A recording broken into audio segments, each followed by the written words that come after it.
Now, Sports Talk with Broads. Here's Hunter Brody. Ew, the Phillies won a close game. Ew, let's go. I don't even remember what this feels like. Tommy Hunter coming in the 8th inning and being a real competitor. His words after last game, those post-game comments definitely put some pressure on him, and he went out there and he delivered. And I asked this question on Twitter, and I think it's a very fair question. Who's the better competitor, Michael Jordan or Tommy Hunter? Because he went out there and executed in a big-time moment, and it was fun to watch. The bullpen, while it did get a little iffy at the end, they were able to hold on. The Phillies took advantage of opportunities. Mistakes were made by the Washington Nationals, and the Phillies said, screw you, let's go, let's take advantage. It was awesome. 3 wins in a row, and a very important win for Mr. Joe Girardi, who gets his 1,000th victory as a manager. Let's give up some claps here, fellas. Let's give up some claps. Awesome win.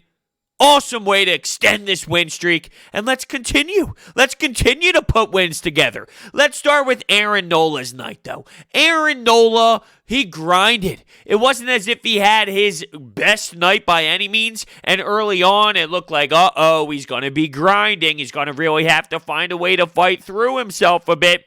He locked in. He did. Once again, it wasn't insanely pretty. It wasn't gorgeous out of Aaron Nola, but the fact that he can put together 7 innings and the fact that Joe Girardi put him out there anyway for the 7th inning after having 100-plus pitches, that is so awesome to see. You're seeing Joe give these starting pitchers a little bit more of a road here. Hey, we will give you more time if we see something out of you. And obviously, him and Brian Price saw something out of Aaron Nola where he was finding ways. He was doing what he needed to do. That 7th inning was truly awesome. That 7th inning in particular, awesome. I think I saw a 94-mile-per-hour fastball going by, guys. That's right, 94. That's super fast for Aaron Nola in the 7th. Isn't that incredible, though? Obviously, I'm joking, but it is pretty incredible that for Aaron Nola, as good as he is, being excited about a 94-mile-per-hour fastball in the 7th is a legit thing to be excited about because it's not as if the guy has the heat. Awesome, though. 8 Ks and was the guy that you needed him to be. I questioned what this game was going to be like. I said, Nola, you were great before the last start. Last start, awful. Before that, he was almost perfect. What is this outing going to be like? This will tell me more about what path we're going down here. And he sure dialed in, and he sure did what he needed to do.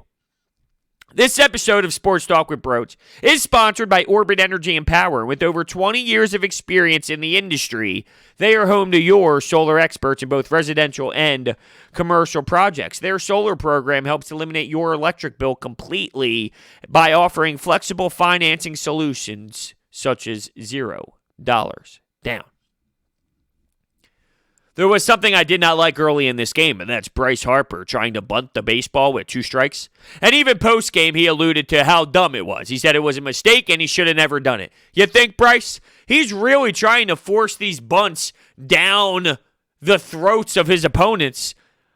I've stated this before. I'm okay with it. I don't think it's the worst thing in the world, but they want you to do this, Bryce. They will gladly take that single. If you get the single, they will gladly take that because you have the power to hit a bomb 470 feet, by the way, if I may add. You have the power to blow the games wide open. You have the power to be a force. They will gladly live with a bunt single. So I get it at times, but I feel he's overdoing it. He's thinking about it too much. He's allowing the opponent to win the matchup. Pick and choose. And I think you're picking way too much. 2nd inning. Here comes Juan Soto doing some damage. He hits a long one. And you had to watch it, and you had to watch him trout around, and not that he's a hate to face, but I mentioned this yesterday. I can't stand the grabbing of the balls and the licking of the mouths. One mouth. He only has one mouth. The licking of the mouth. He's not licking anybody else's mouth. Can't stand it. So I had to watch him hit the homer. Fun player. Can't stand it. But Rhys Hoskins stepped up big time, and he hit a bomb of his own. And if you don't see that Rhys Hoskins has turned the page, then shame on you. That swing he had was beautiful. That looked like the Rhys we saw when he first came into the league. That was truly a sensational swing by Rhys Hoskins, and it leaves me optimistic. I don't know if it takes a lot for me to get all sucked in at times, right? I mean, sometimes I get emotionally attached to things. Other times I'm very patient. It just depends on what it is. But right now, I am getting sucked in to Rhys Hoskins being able to hit the baseball again, because if you've been watching this team over the last week or so, you've seen a different Rhys Hoskins. You've seen a Rhys Hoskins that's able to actually drive the baseball, to put together some great contact, good old exit velocity. And Rhys Hoskins ties the game up with a very nice swing of his own. 1-1 Phillies. Fourth inning, though, Aaron Nola got himself into trouble. Walked the first two batters of the inning. Aaron Nola not looking so great. What does he do? He allows one run. Whoa, limited the damage. Dug down deep. Was on the bump and said, you know what? We might be into some trouble here, but I'm going to limit this. We're going to get out of this without the game being blown wide open. I made a couple mistakes. I walked a couple guys. That's okay. I'll grind through it. I'll battle through it. This is adversity. I'll do what I need to do. And with the perfect execution of his fastball and some off-speed pitches, bang! Only allowing one run in that scenario, I'll take that any day of the week. Great teams, they'll crucify you in those moments. See, the Phillies made the most of their opportunities with some brutal mistakes that I'll get to when it comes to the Nationals outfield. If you get walked twice to start an inning, and you're telling me you get one run out of that, you should be very disappointed in yourself. You should be very disappointed with your offense. So shame on you, Nationals. More damage should have been done. 2-1 baseball game. Seventh inning. The seventh inning. The seventh inning was a beauty for the Phillies. Didi Gregorius smacks one into left field. Here comes Juan Soto trying to make a dive. Goes past him, goes to the wall. Didi with the mask on and everything is hustling. He gets to third base. Great start to the inning. Alec Bohm, I never ever second guessed this guy at the plate. I knew that he would deliver. I knew that he would put together such a professional at bat. And what does he do? He drives in another run. This dude is an elite hitter at the plate. Now, did I expect more power out of him? Yes, I will say that I expected more power out of his hitting. But it's almost as if, call me crazy, he's not too worried about it, and he's putting the ball in play. He's not too focused on, I got to hit bombs, I got to hit dingers, I got to hit all these home runs.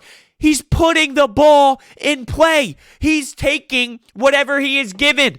And that's fine. That's okay. It's almost as like there's more to baseball than just striking out, walking, and hitting home runs. And Alec Bohm is showing you that. Now, I'm sure the power will come. You saw when he hit his home run, his first career home run, and his only home run to this point. You saw what he could do with that power. You saw how smooth that follow-through was with that swing. He can do it. But right now, he's walking up to the plate saying, I'm going to get a hit. I don't care if it's going past the fence or not. I'm going to get a hit. And he's doing it. Remarkable stuff, no doubt about it. So entertaining. So that gives the Phillies the tie. Not the lead. That gives the Phillies the tie at that point. First and second, one out. Robles and Eaton.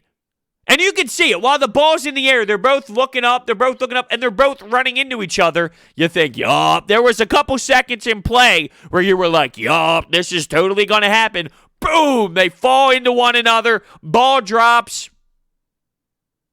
Bryce Harper's up. All right, Bryce. Okay, Bryce. Step up. Of course he does. Of course he does. I didn't question him. I didn't question Alec Boehm because I knew he would be able to do it. Well, why would I question Bryce Harper then? Puts it right into left field in front of Juan Soto, and Roman Quinn scores. There wasn't even a throw. First and second, Roman Quinn easily scores from second base. It's not even a question. There wasn't even an attempt to get him out at home. That speed is killer. There were times where I was underwhelmed at Roman Quinn, didn't really like what he did in the field at times. It doesn't even matter because his speed is so game-changing. His speed is a difference maker. You need to have this guy out there. And it's funny, on the 97.3 ESPN text board on today's show on the Sports Bash, someone asked the question to Mike Gill and I, should they put Roman Quinn in certain situations on the bases, maybe coming off of the bench? And I don't think so. I think that his speed is so elite, and this is the first time we've actually seen him healthy to the point where he should be playing all the time, because if he can get on base 3 times in a game, that's way more important than that one time in the game. You got to have Roman Quinn's speed in this lineup as much as possible. You got to give him as many chances as he can to be on those bases because he changes games. He really does. Way more than I ever expected him to. You saw last night when Andrew McCutchen ended up knocking him in. After he's running the bases, doing his thing, scoring from third base on an infield play. It's crazy. But just like this scenario, he's on second base. Bryce Harper, it's a standard hit in the left field, right in front of the outfielder, Juan Soto. No play at the plate. He might be the only person in the league that has that sort of luxury with his legs. 3-2. 8th inning. Tommy Hunter, shutdown guy. His words after the game, first game of the series, he was very, very, I guess passionate's the word, about how much they took it to heart. That bullpen took it to heart. Did not enjoy the criticism. He let it fuel him. He bottled it up. And the fact that Joe Girardi throws him in the 8th inning and he puts on that type of display, remarkable. I love it. Tommy Hunter has bothered me over the years, but this role that he has taken on, that pissed off role, good. I want to see my players pissed off. I want to see that energy out of this team, out of my guys. Specifically the bullpen, who's been atrocious all season long, who's been an issue since this season started. Take it in, bottle it up, let it eat you alive, so when you take that mound, you utilize that pain. So when every pitch, you know when Max Scherzer pitches and you hear the grunts? Well, I want to hear the grunts. Use that. Picture my face, picture every Phillies fan's face, picture all of us that boo you all the time because the bullpen sucks. Let that fuel you and use it to blow fastballs by, guys. Joe Girardi's been pretty big and has been acknowledging what Tommy Hunter has been able to do on that bump when it comes to that speed of the pitches. I'm here for it. 9th inning. If I want to criticize a bit, let's go to this 9th inning. The Phillies had a chance with the lead 3-2 to say, hey, Nationals, see you later. See you later. This isn't even going to be a contest. Don't worry about it. We'll take care of you here. We'll snap your necks here. McCutchen singles. Rhys is hit by a pitch. Bryce has a chance. There was one pitch. He swung through. Oh, that would have been a moonshot. Oh, this thing would have been crushed. It would have been crushed. It might have hit the White House from Nationals Park there. Swung right through it. Oh! I dropped to my knees. No! I wasn't that emotional about it. But it was a pitch that he would seriously do damage with. He ends up getting on base, putting together a very professional at-bat, which is not shocking because this is Bryce Harper we are talking about. So you got bases juiced for JT Realmuto. So with Bryce on, would have been able to knock in a run maybe.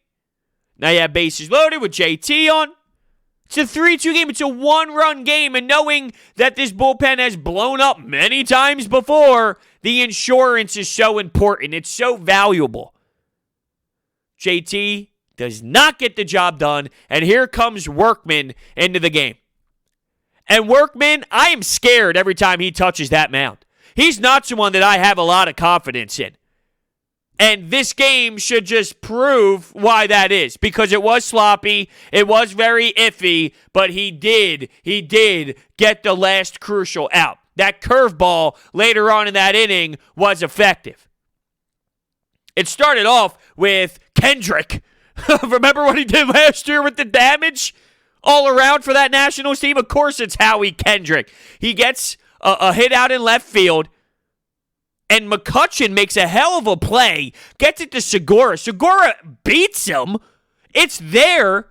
I'm sorry, the throw beat Howie Kendrick. Gene Segura didn't beat him, but the throw did. He should have been able to get that tag there. The replay showed that Kendrick slid in and got his hand on the bag first. But the throw was there. The tag needed to be executed better. That could have been a huge difference maker in the game.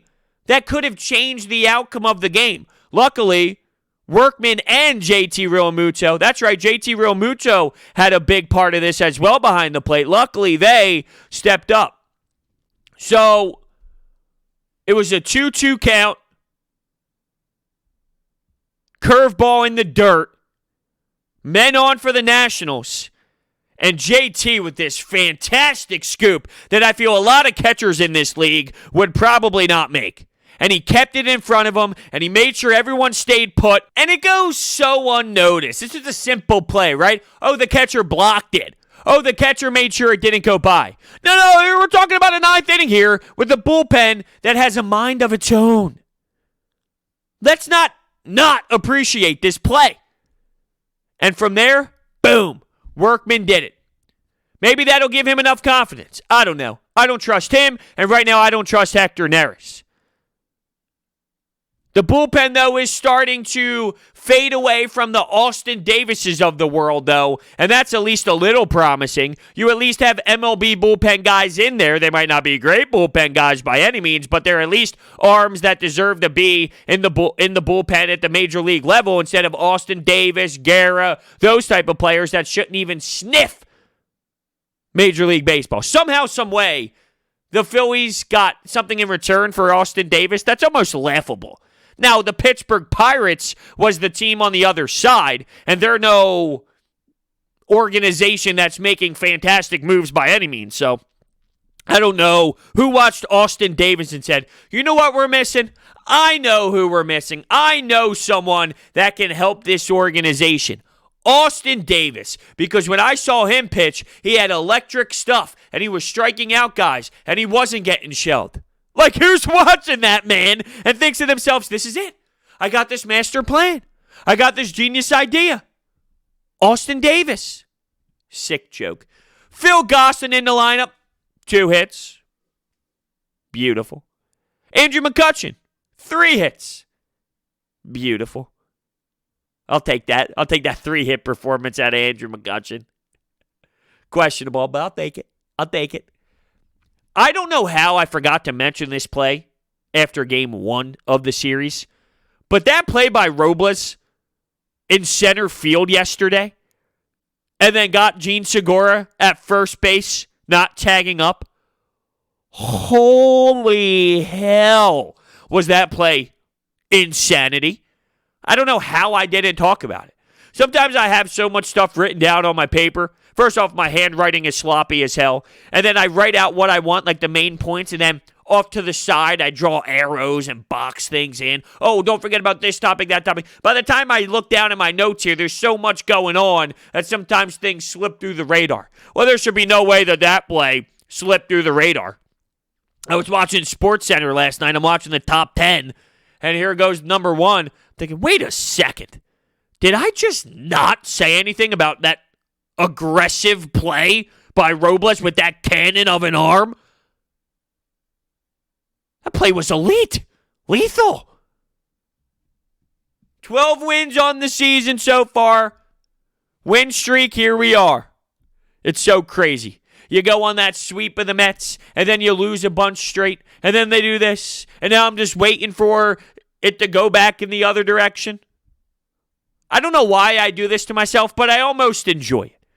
See, a lot of people ask me, Broach, why do you get so emotionally tied to this team, knowing that they don't really have it? You know what? I do it because it's fun. Really. I don't have expectations for the Phillies. I even said it from the jump. I think they're the first team out of the playoffs. Hopefully I'm wrong. Maybe them fixing the bullpen will help.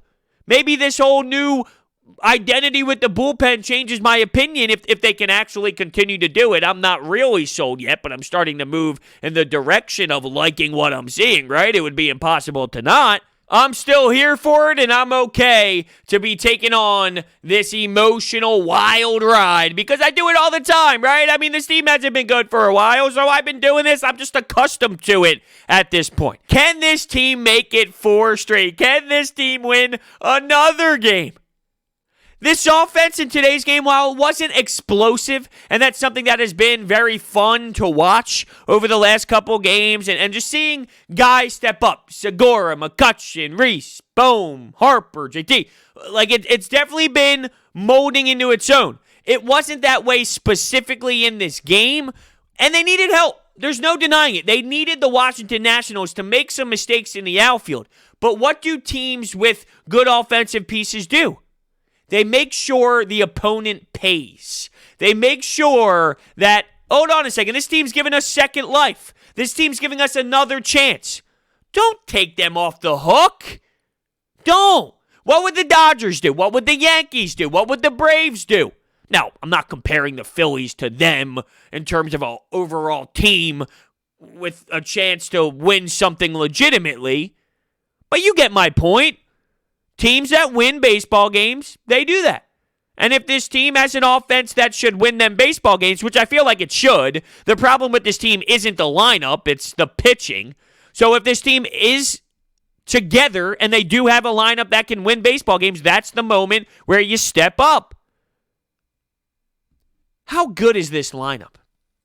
And as much as we give Matt Klentak hell, which he deserves because he went into the season the way that he did, this lineup is a pretty damn good lineup. So do we give him any credit? Huh? I'll leave you with that. Interesting. Maybe I'll bring that back up. Support for Sports Talk with Broach is brought to you by Manscaped. The Lawnmower 3.0 is a magnificent item. You don't have to worry about cutting yourself at all when grooming below the belt. You need this item, and I can help you get it. Because if you use code BROD at manscaped.com, you will get 20% off and free shipping. That's 20% off and free shipping with the code BROD at manscaped.com. This has advanced skin-safe technology with a ceramic blade, so you don't have to worry about the cuts. LED lights, so when you're in the shower, you don't miss anything. That's right, in the shower. It has a USB port for charging, up to 90-minute battery, 7,000 RPM motor, with quiet stroke technology. It's a beautiful item. If you are listening to me talk about this right now, you need to purchase one. Your balls will thank you. Shave that junk of yours. Thank you all so much for listening, and we'll see you next time.